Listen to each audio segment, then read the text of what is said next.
Good morning all. ഇന്ന് നവരാത്രിയുടെ ഒന്നാം ദിവസമാണ് കേട്ടോ.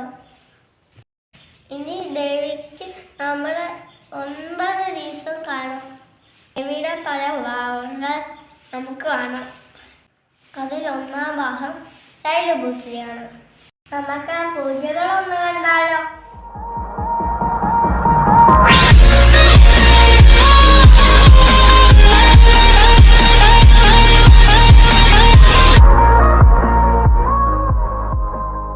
നവദുർഗാഭാവങ്ങളിൽ ഒന്നാമത്തെ ഭാവമാണ് ശൈലപുത്രി. നവരാത്രിയിൽ ആദ്യ ദിവസമായ പ്രഥമയ്ക്ക് ദുർഗാദേവിയെ ശൈലപുത്രി ഭാവത്തിൽ ആരാധിക്കുന്നു. ഹിമവാന്റെ മകളാണ് ശൈലപുത്രി. സതി, ഭവാനി, പാർവതി, ഹൈമവതി എന്നീ പേരുകളിലും ശൈലപുത്രി ദേവി അറിയപ്പെടുന്നു. നവരാത്രിയിലെ ആദ്യ ദിവസം ശൈലപുത്രിയാണ് ആരാധിക്കുന്നത്. ബ്രഹ്മാവ്, വിഷ്ണു, മഹേശ്വരന്മാരുടെ ശക്തികൾ ഒന്നുചേർന്ന മൂർത്തിഭാവമാണ് ശൈലപുത്രി. കാളയാണ് ദേവിയുടെ വാഹനം. ഒരു കൈയിൽ ശൂലവും മറുകൈയിൽ താമരയും ഏന്തിയാണ് ദേവിയുടെ രൂപം. ബാലസ്വരൂപിണി ഭാവത്തിൽ ശൈലപുത്രിയായി പാർവതി ദേവിയെ സങ്കല്പിച്ച് ആരാധിക്കുകയാണ് ചെയ്യേണ്ടത്. പൂർവജന്മത്തിലെ സതീദേവിയെപ്പോലെ ദേവി ഈ ജന്മത്തിലും പരമേശ്വരന്റെ അർത്ഥാംഗിനിയാണ്. ദക്ഷ പ്രജാപതിയുടെ മകളായാണ് ദേവി ആദ്യം അവതരിച്ചത്. സതി എന്നായിരുന്നു ദേവിയുടെ നാമം. ദക്ഷയാഗഭൂമിയിൽ വെച്ച് ഭർത്താവായ പരമശിവൻ നന്ദിക്കപ്പെട്ടപ്പോൾ സതി അഗ്നിയിൽ ആത്മത്യാഗം ചെയ്തു. പർവ്വതരാജനായ ഹിമവാന്റെ മകളായാണ് ദേവി പിന്നീട് അവതരിച്ചത്. ദ്വിതീയം ബ്രഹ്മചാരിണി, അതായത് നവരാത്രിയുടെ 2ാം ദിനം ബ്രഹ്മചാരിണി ഭാവത്തിലാണ് ദേവിയെ ആരാധിക്കുന്നത്.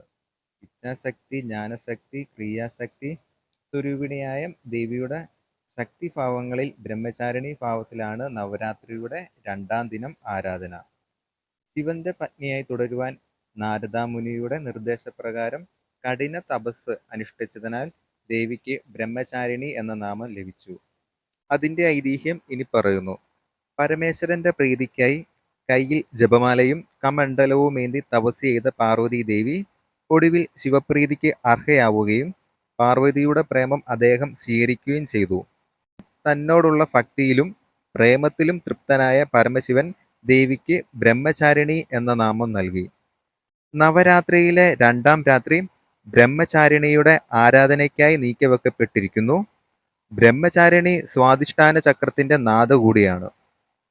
ബ്രഹ്മചാരിണി സ്തുതിക്കുള്ള പ്രാർത്ഥന ഇപ്രകാരമാണ്: ദദാന കർപ്പദമഫ്യാമക്ഷവ ലാകമണ്ഡലു ദേവി പ്രസീദതു മായി ബ്രഹ്മചാരിണ്യേനുത്തമ. ഫ്രണ്ട്സ്, നിങ്ങൾക്ക് ഈ വീഡിയോ ഇഷ്ടമായെങ്കിൽ ഒന്ന് സപ്പോർട്ട് ചെയ്യുക. അടുത്തൊരു വീഡിയോയിൽ വീണ്ടും കാണാം. Thank you.